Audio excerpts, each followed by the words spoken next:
Yo. Est-ce qu'on peut faire encore plus pourri comme intro? Aujourd'hui, on va parler de deux sujets passionnants, parce qu'ici, on aime la passion. L'auto-édition et YouTube. Et on va voir en quoi les deux sont importants et devraient être liés. Pour celles et ceux qui ne me connaissent pas, je suis l'auteur d'une saga de fantasy qui se nomme Mardas et je travaille en auto-édition depuis maintenant 2 ans. Je vous avoue que je suis très content de faire cette vidéo. Ça faisait un long moment que je voulais la faire et à chaque fois je me disais « Hey, tu n'as que 3 vidéos sur ta chaîne, c'est un peu débile comme concept ».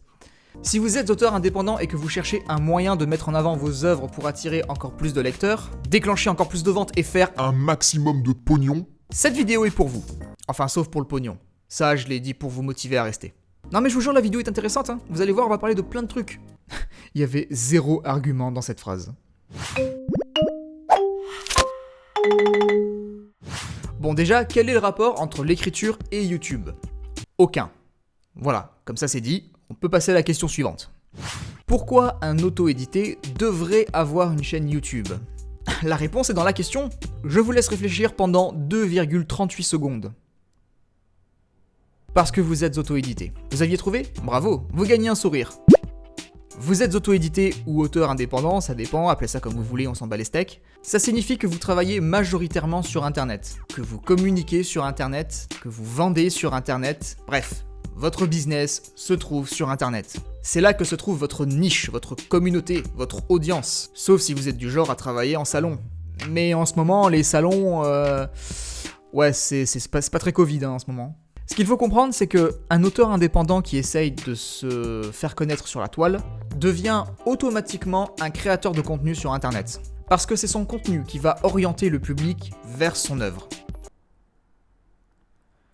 J'aimerais bien faire fermer la route quand je tourne une vidéo pour que les voitures ne circulent plus. Ce serait génial. C'est possible ? Une plateforme comme Instagram est très utile pour faire du contenu en ligne puisqu'on peut y mêler photos et vidéos. C'est d'ailleurs une de mes plateformes préférées pour créer et aussi interagir avec d'autres êtres humains. Mais celle qui me fait le plus de l'œil, c'est YouTube. Pourquoi? Plusieurs raisons. Premièrement, parce que pas tout le monde n'est inscrit ou actif sur Facebook, pas tout le monde n'est inscrit sur Twitter ou Instagram, mais tout le monde consomme du YouTube d'une manière ou d'une autre. YouTube permet de toucher une audience que je n'aurais pas pu trouver sur Instagram, une audience qui aurait pu être intéressée par mon travail, et à notre époque où la concurrence sur Internet est massive, on ne peut pas se permettre de se priver d'une audience potentielle. Je crois que je vais éternuer. Non, fausse alerte. Deuxièmement, la chaîne YouTube, comme le site web, est une vitrine qui présente notre travail. Sur ma chaîne, par exemple, vous avez plusieurs vidéos qui racontent mon expérience. Comment j'en suis venu à écrire, pourquoi j'ai écrit ma saga, je fais des montages, je vous partage mon aventure, c'est cool. Et c'est ça qui compte le plus. Racontez votre histoire. Votre histoire, mais aussi celle de votre œuvre. Et troisièmement, une vidéo c'est quand même beaucoup plus divertissant qu'un simple post Instagram. C'est une façon différente de se mettre en avant. Il y a une meilleure proximité avec le public, on peut faire passer plus facilement des idées ou des messages, on n'est pas limité par un nombre de caractères précis comme sur Twitter, ou par la limite des 60 secondes de vidéo sur Instagram.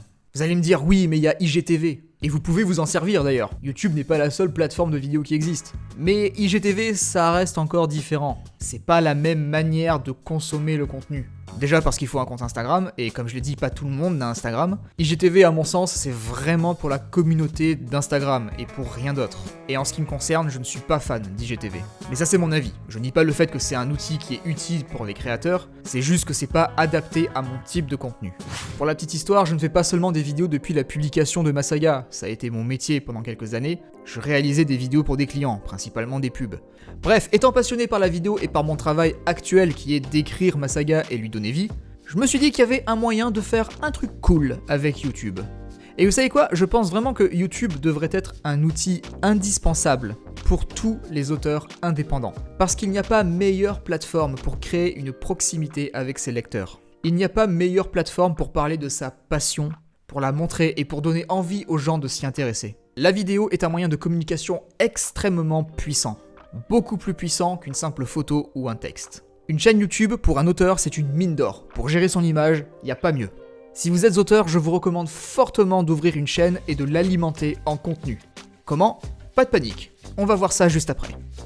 Le premier problème que j'ai rencontré au moment de me lancer, c'était le matériel.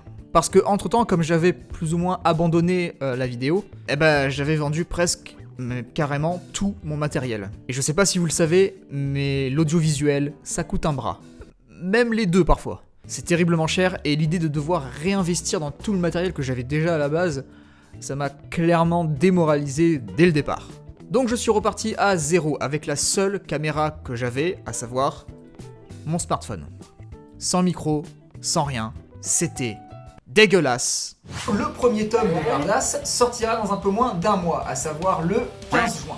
Mais c'était un début, et c'est avec ça que tous les vidéastes commencent sur YouTube. La qualité de l'image n'a pas besoin d'être incroyable. Par contre, vous devez faire un effort sur le son. Parce que vous le voyez bien là, le montage rattrape énormément de défauts, mais je suis pas magicien. J'utilisais le micro interne du smartphone, et c'est vraiment à éviter. Puis petit à petit, grâce aux revenus que me généraient les ventes du bouquin, j'ai pu réinvestir dans du matériel. Alors, avoir du matos, c'est bien, savoir s'en servir, c'est quand même un peu mieux. Et c'est aussi un peu le but de cette vidéo, c'est de vous montrer un petit peu étape par étape la production d'une vidéo sur ma chaîne, comment je fais, qu'est-ce que j'utilise, et on va commencer par le matériel que je vais vous présenter. Comme ça, peut-être que ça aidera certains d'entre vous si jamais vous voulez ouvrir une chaîne YouTube et que vous êtes un petit peu perdu dans tout ce bordel. Par contre, je préviens, vous n'êtes pas du tout obligé d'avoir mon équipement pour produire des vidéos. Moi, c'est un peu différent parce que c'est aussi ma passion, du coup je me permets d'investir un peu plus dedans, mais clairement, vous n'avez pas besoin de tout ce que je vais vous présenter. Première chose qu'il me fallait, c'était un nouveau boîtier. Après une éternité de recherche, j'ai fini par jeter mon dévolu sur le Canon M50.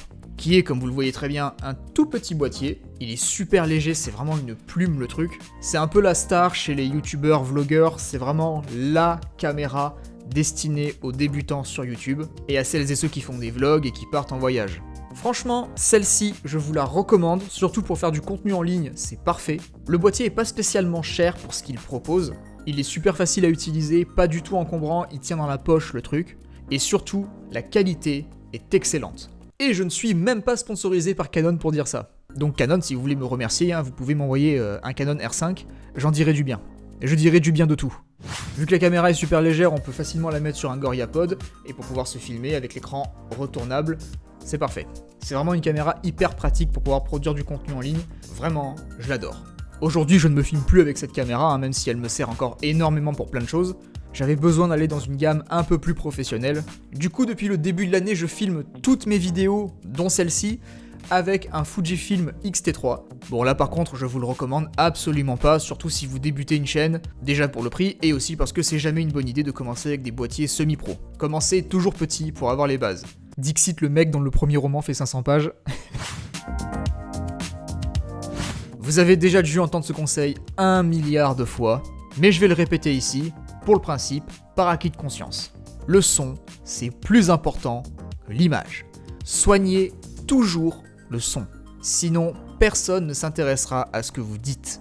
N'utilisez jamais le micro interne de votre boîtier ou de votre smartphone comme je l'ai fait pour ma première vidéo. Vous pouvez trouver des petits micro-cravates pas chers sur Amazon ou AliExpress, comme le Boya que j'utilise dans ces deux vidéos, ça sera toujours mieux que rien. Mais si vous voulez un peu plus de qualité, je vous recommande le Rode Video Micro ou le Video Mic Pro, qui se positionne en général sur le boîtier de la caméra ou qui peut être utilisé sur une perche. C'est un micro qui est directionnel, ça veut dire qu'il va capter tous les sons qui viennent face à lui. L'inconvénient de celui-là, c'est que si vous êtes un petit peu trop éloigné de la caméra, on vous entendra un petit peu moins bien. C'est surtout un micro que je recommande pour les vlogs ou alors si vous êtes vraiment très près de la caméra. Du coup, pour pallier à ce problème, je suis passé au Blue Yeti qui me permet de positionner la caméra un peu plus loin et de pouvoir avoir un son parfaitement intelligible. C'est le micro que j'utilise depuis maintenant 1 an sur la chaîne. Vous inquiétez pas, tous les produits que je mentionne ou que je montre seront dans la description, comme ça vous pourrez aller voir ça de plus près si jamais ça vous intéresse. J'ai dit que le son était important, les lumières le sont tout autant. Parce que vous filmiez avec le caméscope de votre grand-père ou avec un boîtier vidéo à 7000 €, si votre lumière est dégueulasse, votre image sera dégueulasse. Contrôler sa lumière, c'est contrôler sa vidéo. Voyez la différence. Là, j'ai aucun projecteur, j'ai aucune lumière, j'ai juste la petite ampoule là qui éclaire le salon, c'est tout. Et maintenant, avec les lumières, Pour obtenir ça, il faut respecter la règle des 3 points de lumière, mais là on rentre dans le technique, je vais pas m'étaler plus que ça. Si ça vous intéresse, je vous renvoie au tuto YouTube. Mais vous n'êtes pas obligé de suivre cette règle. Plein de youtubeurs utilisent simplement un projecteur pour s'éclairer et le reste, bat les couilles. Du moment que la lumière vous met en valeur, c'est le principal. Encore une fois, tout ce matos ne vous servira à rien si vous n'avez rien à dire dans vos vidéos. L'équipement apporte un confort et ajoute une touche de professionnalisme, mais ce n'est pas l'équipement qui vous fera faire de bonnes vidéos. Une fois que vous avez trouvé un sujet, ça peut être n'importe quoi en lien avec votre domaine, ça dépend de ce que vous voulez faire, écrivez votre vidéo. Je vous le conseille, vraiment. Surtout si vous êtes comme moi et que vous êtes incapable de parler devant une caméra. Là, si j'ai pas mon texte, je suis mort. Je fais un blocage direct. Je bégaye, je bafouille, rien ne sortira, c'est terrible. Même si je connais mon sujet par cœur, dès que je me retrouve devant l'objectif, blocage. Donc à moins que vous ayez un don pour l'improvisation et que vous soyez déjà à l'aise devant une caméra, écrivez votre texte et jouez-le pour que ça fasse naturel. Voyez ça comme un support ou une aide en cas de blocage. Une anti-sèche aussi, ça marche. D'ailleurs, je passe la majeure partie du temps à répéter mes phrases en boucle, soit parce que je n'arrive pas à les sortir correctement, soit pour les dire de plusieurs façons différentes. Plus sérieuses, plus légères, plus comiques. Comme ça, j'ai le choix au montage et je sélectionne celle qui me convient le mieux. La vidéo la plus simple à écrire pour un auteur indé, c'est de raconter comment tout a commencé. C'est de parler de son premier roman, de ses inspirations, de ce qui l'a motivé à écrire. Ça s'écrit tout seul, c'est assez rapide à formuler, et puis surtout si on n'a pas l'habitude de parler devant une caméra, c'est un très bon exercice pour commencer. Pour ce qui est du montage, qui... pour beaucoup, je le sais, c'est la partie la plus chiante. Alors moi, pour le coup, c'est l'inverse. J'aime pas spécialement tourner, mais par contre, j'adore monter. C'est ma partie préférée. Mais je sais que pour beaucoup, c'est hyper relou. C'est pas passionnant, ça prend du temps, mais c'est une étape qui est cruciale pour votre vidéo. Donc, la négligez pas. Si vous êtes sur Mac, je vous recommande iMovie, qui est gratuit, il me semble, et qui est super intuitif pour le coup. Pour Windows, en gratuit, c'est pas ça qui manque. Vous avez DaVinci Resolve, HitFilm, Shotcut, il y a de quoi faire et les tutos sont nombreux. Acceptez le fait que vos premières vidéos seront fatalement pas terribles, voire même à chier. Mais c'est normal, ce sont vos premiers pas dans cet univers. Plus vous ferez de vidéos, plus vous progresserez. L'idée dans tout ça, c'est de mettre en avant votre travail, à savoir les œuvres que vous écrivez, d'une façon un peu plus attirante qu'un simple résumé sur la fiche Amazon. On peut parler de bande-annonce par exemple. C'est cool de faire des bandes annonces, moi j'adore ça. Non mais alors par contre, si vous en faites, pitié, s'il vous plaît, ne reprenez pas d'images venant de films ou de séries. Non parce que j'en ai vu des bandes annonces de livres comme ça où d'un coup tu voyais des images de Game of Thrones ou du Seigneur des Anneaux. Arrêtez ça, c'est dégueulasse. Déjà parce que le montage est ignoble, mais surtout ça vous décrédibilise, à un point que vous n'imaginez même pas. Vous n'avez pas idée à quel point ça vous fait passer pour des Jean-Kévin de 12 ans qui écrivent des fanfictions sur Wattpad. Croyez-moi, vous ne voulez pas avoir cette image auprès du public. Si vous avez besoin de vidéos pour illustrer votre saga ou votre one-shot ou ce que vous voulez, piochez dans les sites de stock de vidéos. Alors c'est payant, certes, surtout si on veut de la qualité, mais croyez-moi, ça vaut plus le coup que de mettre la tête de Legolas pour illustrer un putain de personnage. Pour le bien et le respect de votre œuvre, faites un effort. Croyez-moi quand je vous dis que YouTube peut vous apporter quelque chose. À vous, auteurs indépendants qui cherchez désespérément de nouveaux lecteurs. Acceptez d'être un auteur 2.0. Le monde a changé, il a évolué et les méthodes pour se vendre aussi. Pensez-y, vous ne le regretterez pas. Merci d'avoir subi cette vidéo jusqu'au bout. N'hésitez pas à cliquer sur le petit bouton s'abonner et sur la cloche pour ne rien rater sur la chaîne. Beaucoup de choses vont arriver. D'ici la prochaine vidéo, portez-vous bien, des bisous, ciao!